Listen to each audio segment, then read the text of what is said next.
नमस्कार, एक बार फिर मैं आप सबका स्वागत करता हूं यूट्यूब चैनल डीआरएस मैथ्स पर। हम आज स्टार्ट करने वाले हैं परम्यूटेशन एंड कॉम्बिनेशन, यानी कि क्रमचय और संचय। ये उस सीरीज का पहला वीडियो है। एक एक करके हम इसके सारे कॉन्सेप्ट्स को जानेंगे, फिर उसके बाद एक्सरसाइज के क्वेश्चंस को देखेंगे। हम इस चैप्टर को पूरा बिल्कुल डिटेल में स्टडी करेंगे। डिटेल में स्टडी का मतलब ये कि ये जैसे चैप्टर आपको CBSE board, UP board and ICSE board में क्लास 11 से मिलता है। इसी पर बेस्ड बाइनोमियल थ्योरम्स भी है और इसी का यूज करके प्रोबेबिलिटी के क्वेश्चंस भी सॉल्व किए जाते हैं। तो हम इस चैप्टर को इस तरीके से पढ़ेंगे कि बोर्ड एग्जाम के जो स्टूडेंट हैं उनको भी बेनिफिट मिले, उनके भी सारे क्वेश्चन सॉल्व हो जाए, और साथ ही साथ कॉम्पिटेटिव एग्जाम्स में कैसे क्वेश्चंस आते हैं इस टॉपिक को लेकर के उसको भी डिस्कस करेंगे। तो चलिए ज्यादा टाइम नहीं लेते हैं, स्टार्ट करते हैं आज का ये लेक्चर। देखिए, क्रमचय और संचय के बारे में जानने से पहले हमको जानना होगा कि फंडामेंटल प्रिंसिपल ऑफ काउंटिंग यानी गणना का आधारभूत सिद्धांत क्या है। तो देखो, फंडामेंटल प्रिंसिपल ऑफ काउंटिंग में दो चीजें आती हैं, एक प्रिंसिपल ऑफ मल्टीप्लिकेशन यानी गुणन का सिद्धांत, और दूसरा आता है प्रिंसिपल ऑफ एडिशन यानी योग या जोड़ का सिद्धांत। तो इस चीज को अच्छे से समझने के लिए ये पूरा का पूरा जिस पर डिपेंड करता है वो चीज है फंडामेंटल प्रिंसिपल ऑफ काउंटिंग। तो सबसे पहले हम ये जानेंगे फंडामेंटल प्रिंसिपल ऑफ काउंटिंग क्या है, यानी कि गुणन का सिद्धांत और योग का सिद्धांत क्या है। सबसे पहले हम इसी को देखते हैं, ठीक है। तो देखते हैं कि प्रिंसिपल ऑफ मल्टीप्लिकेशन यानी गुणन का सिद्धांत जो है ये क्या कहता है। देखिए, गुणन का सिद्धांत ये कहता है अगर आपके पास दो अलग अलग काम है, two different works, two different things या two different objects like A and B. A को करने के कुल कितने तरीके हैं? M veg. एम तरीके से ए किया जा सकता है और एन तरीकों से अगर बी को किया जा सकता है, तो दोनों को एक साथ करने के कुल कितने तरीके होंगे? तो वो ये कहता है कि एम इंटू एन वेज होंगे। कुल कितने होंगे? M into n ways. ये कहना क्या चाहता है, एक एग्जाम्पल से देखते हैं। अब जैसे एक सिंपल सा एग्जाम्पल हम लेते हैं कि ए के पास 3 पैंट और 2 शर्ट्स हैं। तो ये पूछ रहा है कि कुल कितने अलग अलग तरीकों से वो अपना ड्रेसअप कर सकता है, यानी कि वो इन कपड़ों को कुल कितने अलग तरीकों से पहन सकता है, इन हाउ मेनी डिफरेंट वेज। तो आप ये देखो कि अभी हमने क्या बोला कि दो अलग अलग काम है, 3 पैंट्स हैं, 2 शर्ट हैं, तो इन दोनों को कुल कितने डिफरेंट वो तरीके से पहन सकता है। तो उसके लिए एक जैसे ए के लिए एम, बी के लिए एन तरीका है, तो दोनों के लिए टोटल कितना तरीका होगा? एम इंटू एन यानी 3 इंटू 2 दैट इज 6। यानी 3 पैंट और 2 शर्ट से वो कुल 6 जोड़ी अलग अलग तरीके के कपड़े बना सकता है और 6 डिफरेंट तरीके से उनको पहन सकता है। ठीक है, इसका कहने का मतलब कि अब आप देखो कैसे ये होता है, पहले आप इसको समझ लो फिर हम आपको बताते हैं। अब देखो, पैंट कितनी है? 3, पहली, दूसरी, तीसरी, ठीक है। अब वो कुल कितने अलग अलग पेयर बना सकता है, यानी कि पहली पैंट के साथ पहली शर्ट यानी P1S1, पहली पैंट के साथ दूसरी शर्ट यानी P1S2, व्हाट इज P1S2। फिर तीसरा पेयर क्या बना सकता है कि दूसरी पैंट के साथ पहली शर्ट, या फिर दूसरी पैंट के साथ दूसरी शर्ट, या फिर तीसरी पैंट के साथ पहली शर्ट, या फिर तीसरी पैंट के साथ दूसरी शर्ट। तो टोटल कितने डिफरेंट पेयर्स उसके बन गए? 6 डिफरेंट पेयर्स उसके पास बन गए। तो आपको ये चीज इस तरह से निकालनी ना पड़े, डायरेक्टली आप कैसे देख सकते हो कि भाई अगर दो अलग अलग काम है, दोनों को करने के 2 अलग अलग तरीके हैं, तो दोनों को एक साथ करने के कुल कितने तरीके होंगे? उन दोनों डिफरेंट वेज को, दोनों अलग अलग तरीकों को एक साथ मल्टीप्लाई कर दो, आपको आपका आंसर मिल जाएगा। ठीक है, तो इसका मतलब अब आज से जिसके पास जो लोग ये कहते हैं कि उनके पास कपड़े नहीं है, तो आप देखो अगर आपके पास 3 पैंट और 2 शर्ट केवल है, तो केवल इन 5 शर्ट से, मतलब 3 पैंट और 2 शर्ट से आप 6 जोड़ी अलग तरीके के कपड़े उन्हीं पेयर से बना सकते हो। ठीक है, ये हुआ कुल तरीका। तो इसको हम कहते हैं प्रिंसिपल ऑफ मल्टीप्लिकेशन। अब एक और एग्जांपल देख लो। जैसे एक क्वेश्चन ये है कि a student has to select a letter from vowels and another letter from consonant. ठीक है, then in how many ways can he make this selection. मतलब एक बच्चा है, उसको इंग्लिश अल्फाबेट के, कहां से? इंग्लिश अल्फाबेट के वोवेल यानी स्वर और कॉन्सोनेंट यानी कि व्यंजन से एक एक शब्द लेना है, तो वो कुल कितने तरीके से ये सिलेक्शन कर सकता है, कुल कितने अलग तरीके से यह सिलेक्शन वो कर सकता है। तो अब आप देखो, इंग्लिश अल्फाबेट से अगर लेना है तो आप जानते हो कि नंबर ऑफ वोवेल्स कितने हैं, स्वर कितने होते हैं? 5, और कॉन्सोनेंट यानी व्यंजन कितने हैं? 21। ठीक है, तो अब आप देखो, वोवेल्स अलग हैं, कॉन्सोनेंट अलग हैं, 2 अलग हैं। वॉवेल्स को चुनने का, उसके पास सिलेक्ट करने का, लेने का, एक वॉवेल्स लेना है, उसके पास कितने ऑप्शन है? 5। यानी वॉवेल्स को सिलेक्ट करने के तरीके 5, कॉन्सोनेंट को सिलेक्ट करने के तरीके 21, दोनों को करने के कुल कितने तरीके होंगे? दोनों को गुणा कर दो, तो ये आंसर आपका आ जाएगा कुल 105 तरह से वो इनका सिलेक्शन कर सकता है।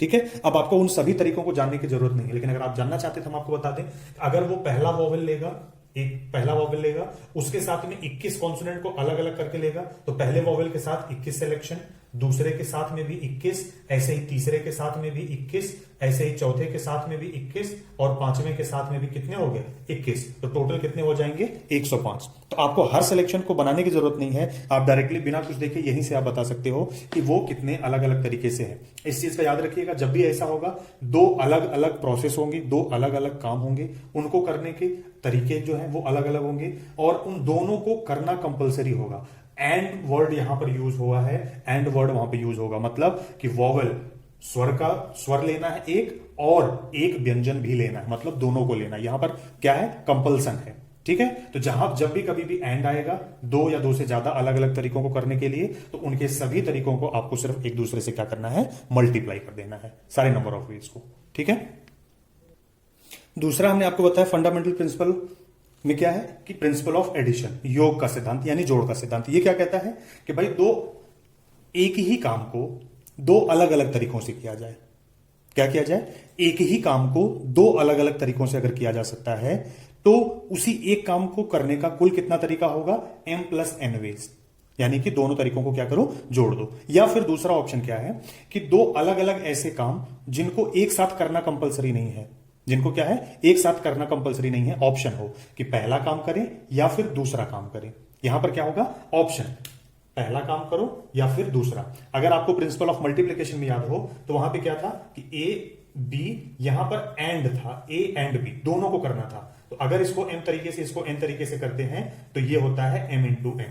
अगर आपके पास चॉइस या ऑप्शन है कि पहला काम करो या फिर दूसरा काम करो, पहले काम को अगर m तरीके से दूसरे को n तरीके से कर सकते हैं तो दोनों में से किसी भी एक काम को करने के लिए बोला जाएगा। आपको कहा जाएगा आइदर a और b, या तो पहला या फिर दूसरा को करने का कुल कितना तरीका होगा, ऑप्शन मिलेगा आपको। तो वहां पर करने के सभी तरीकों को आपको क्या कर देना है ऐड कर देना है, ठीक है। एक एग्जांपल से देखते हैं। अब जैसे ये देख लीजिए कि ये एक एग्जांपल देखिए, जैसे मान लीजिए ए के पास में 4 शर्ट और 3 टी शर्ट्स हैं, तो आपसे कहा जा रहा है कि कुल कितने अलग तरीकों से वो उन्हें पहन सकता है। तो आप एक चीज ये बताओ कि भाई आप या तो शर्ट पहनोगे या फिर टी शर्ट पहनोगे। आप क्या पहनोगे, आइदर शर्ट पहनोगे या फिर टी शर्ट पहनोगे, दोनों को एक साथ तो आप पहनना नहीं है। तो यहां पर आप देखो कि पहनने के लिए आपके पास जो ऑप्शन है वो दो अलग अलग ऑप्शन है, 4 शर्ट्स का है या फिर 3 टी शर्ट्स का है, ठीक है, दोनों अलग ऑप्शन है। तो अगर आपको पहनने के लिए बोला जाए तो आपके पास टोटल कितने ऑप्शन है, या तो आप 4 शर्ट पहनोगे या फिर आप 3 टी शर्ट में कोई एक पहनोगे। आपके पास टोटल ऑप्शन हो गए 7। ऐसे केस में आपको क्या करना है, इसको जोड़ देना है, ठीक है। तो आई बात समझ में। तो आपको हमने बताया कि प्रिंसिपल ऑफ मल्टीप्लिकेशन जब भी होगा और प्रिंसिपल ऑफ एडिशन कब होगा, इसको एक बार फिर से समझ लीजिए। देखिए क्या होगा कि मल्टीप्लिकेशन कब अप्लाई होगा और एडिशन कब अप्लाई होगा। देखिए दो ऐसे इवेंट जो म्यूचुअली इंक्लूसिव हो, मतलब एक दूसरे पर डिपेंड करता हो, ठीक है, दोनों का होना कंपलसरी हो, कंपल्सन होगा मतलब दोनों काम करना ही करना है। स्टेटमेंट में एंड होगा कि ए एंड बी ये दोनों काम करना है। म्यूचुअली इंक्लूसिव होंगे, एक दूसरे से जुड़े हुए होंगे। जैसे हमने बताया शर्ट और पैंट, तो शर्ट और पैंट दोनों एक दूसरे से जुड़े हुए हैं, उन दोनों को मिला के पेयर बनेगा। ऐसा नहीं कि पैंट का अलग पेयर बनेगा शर्ट का अलग पेयर बनेगा, नहीं, एक पैंट और एक शर्ट का पेयर बनेगा, दोनों एक दूसरे से जुड़े हुए हैं, ठीक है। म्यूचुअली एडिशन कब अप्लाई होगा, जब इवेंट्स म्यूचुअली एक्सक्लूसिव हो, दोनों का एक दूसरे से कोई रिलेशन ना हो, दोनों अलग अलग हो। जैसे अभी हमने बोला या तो शर्ट पहनेंगे या फिर टी शर्ट पहनेंगे, दोनों एक साथ नहीं हो सकते हैं। और स्टेटमेंट में क्या यूज होगा, और ऑप्शन आपको दिया होगा, मतलब ऑप्शनल होगा। जहां पर आपके पास ऑप्शन आए कि इसको करना है या इसको करना है, इस तरह से करना है या फिर इस तरह से करना है, इस काम को करना है या फिर इस वाले काम को करना है, जहां भी ऑप्शन मिले, जहां भी और वर्ड का यूज हुआ हो, जहां पर एक काम दूसरे काम पर निर्भर ना करता हो, मतलब एक की वजह से दूसरे में कोई चेंज कोई इफेक्ट नहीं आता हो, तो वहां पर एडिशन यूज होगा। और जहां पर ये होंगे कि एक से दूसरा जुड़ा हुआ हो, एक के रिजल्ट पे दूसरा निर्भर करता हो, एंड हो, वर्ड में एंड यूज हुआ, this and this you have to do, compulsion हो कि ये दोनों ही करना है, वहां पर आपको प्रिंसिपल ऑफ मल्टीप्लिकेशन करना है। मतलब कि अगर एक को करने का m, दूसरे को करने का n तरीका तो m इंटू n, तीसरा कोई है उसको करने का o तरीका तो टोटल करने का m into n into o, ठीक है। जितने भी होंगे सबको मल्टीप्लाई कर दो। यहां पर भी वही सेम अगर चीज है, 2 है तो m+n, 3 है तो प्लस, जहां पर इस तरह वाले जितने भी होंगे उन सबको जोड़ते चले जाएंगे। तो ये आपको देंगे क्या कि टोटल नंबर ऑफ वेज, कुल तरीका जिससे वो सभी काम हो सकते हैं। और यहां पर देंगे ये भी कि टोटल तरीका जिससे वो सारे काम हो सकते हैं, ठीक है। तो ये हुआ कॉन्सेप्ट। अब आइए कुछ क्वेश्चंस करते हैं जिससे आपका कॉन्सेप्ट एकदम क्लियर हो गया। अब जैसे ये क्वेश्चन है कि एक डाई यानी एक पासा, लूडो जो खेलते हो आप जिसमें 1 से लेकर 6 नंबर लिखे रहते हैं, उसी को कहते हैं डाई। उसमें अब अगर इसमें यह है कि एक डाई को फेंका जाएगा, उसके बाद में फिर एक क्वाइन को टॉस किया जाएगा, तो आपको बताना है कि कुल कितने रिजल्ट्स पॉसिबल होंगे। तो देखो आप जानते हो कि डाई डाई मतलब जब हम लूडो की गोटी को जब फेंकेंगे तो डाइस में कुल कितने रिजल्ट्स आपको मिलेंगे। आप जानते हो एक नंबर 1 लिखा होता है, 2 होता है, 3, 4, 5 और 6, ये 6 नंबर होते हैं उस डाइस पर, लूडो की गोटी पर। और दूसरा क्वाइन में कुल कितने रिजल्ट्स पॉसिबल होंगे, हेड और टेल, ये 2 ही रिजल्ट है। तो आप बताओ यहां पर कुल कितने रिजल्ट्स पॉसिबल हो रहे हैं, 6। यहां पर कुल कितने रिजल्ट्स पॉसिबल हो रहे हैं, 2। यहां पर टोटल रिजल्ट कितने हैं, 6। यहां पर कितने हैं, 2। पहले डाइस यानी लूडो फेंका जाएगा, लूडो की गोटी जैसे आप चलोगे कोई एक नंबर आएगा, उसके बाद आपको क्वाइन को टॉस करना है। कुल कितने रिजल्ट बन सकते हैं, ये अलग काम है, ये अलग काम है, दोनों साइमल्टेनियसली हो रहे हैं। क्या करना है, a dice is cast and then a coin is tossed. पहले लूडो की गोटी चली जाएगी एक बार, कोई एक नंबर आएगा, उसके बाद क्वाइन टॉस किया जाएगा। कुल कितने रिजल्ट पॉसिबल होंगे, 6 × 2 = 12। ठीक है, कैसे आएंगे वो भी आप देख लो। मान लीजिए आपके पास पहला नंबर आया 1, तो 1 के साथ में हेड और टेल आएगा। अगर 2 आ गया तो 2 के साथ में भी क्या आएगा, हेड या फिर टेल आएगा। 3 आ गया तो 3 के साथ में क्या आएगा, हेड या फिर टेल आएगा। ठीक है, तो ये टोटल कितने नंबर हो गए, 2, 2, 4, 2, 6। 3 नंबर्स के साथ में 6 आए, ऐसे ही 4 के साथ में क्या आएगा, हेड एंड टेल। 5 के साथ में क्या आएगा, हेड एंड टेल। और 6 के साथ में क्या आ जाएगा, हेड एंड टेल। तो ये टोटल 6 नंबर हो गए। तो टोटल कितने नंबर्स आएंगे, 12। तो आपको हर बार ये अरेंजमेंट बनाने की जरूरत नहीं है, आप डायरेक्टली यहां से देखोगे कौन सी कंडीशन अप्लाई हो रही है, प्रिंसिपल ऑफ मल्टीप्लिकेशन। क्यों, क्योंकि एंड यूज हुआ है, ये काम करना है और ये काम भी करना है। तो इसके कुल कितने पॉसिबल आउटकम्स हैं, 6। इसके टोटल कितने पॉसिबल आउटकम्स हैं, 2। तो टोटल कितने हो गए, 12। ठीक है, अब देखो जैसे ये क्वेश्चन दे रखा है कि कुल 6 ट्रेन हैं जो इलाहाबाद और कानपुर के बीच में चल रही है। ठीक है, तो कृष्णा इलाहाबाद से कानपुर जाकर एंड वापस आने के लिए कुल कितने तरीके से आ सकता है। अगर जिस ट्रेन से वो जा रहा है उससे उसको वापस नहीं आना है, उसको किसी दूसरी ट्रेन से वापस आना है, he has to return with by a different train. तो आप देखो पहली चीज इलाहाबाद जो कि अब प्रयागराज हो गया है, इलाहाबाद से कानपुर जाने के लिए कितनी ट्रेन को यूज कर सकता है, 6 ट्रेनें हैं जो इलाहाबाद कानपुर के बीच में चलती हैं। तो 6 में से किसी एक ट्रेन से अगर वो गया तो जाने के लिए उसके पास जो ऑप्शन है वो जाने के लिए 6 ट्रेनों का ऑप्शन है, लेकिन वापस आने के लिए उसके पास कितनी ट्रेन का ऑप्शन है, क्योंकि जिस ट्रेन से वो जाएगा उस ट्रेन से वो वापस नहीं आ सकता, उसके अलावा बाकी सबसे आ सकता है। तो 6 ट्रेन में से किसी एक से अगर वो गया तो वापस आने के लिए उसके पास ऑप्शन होंगे सिर्फ 5।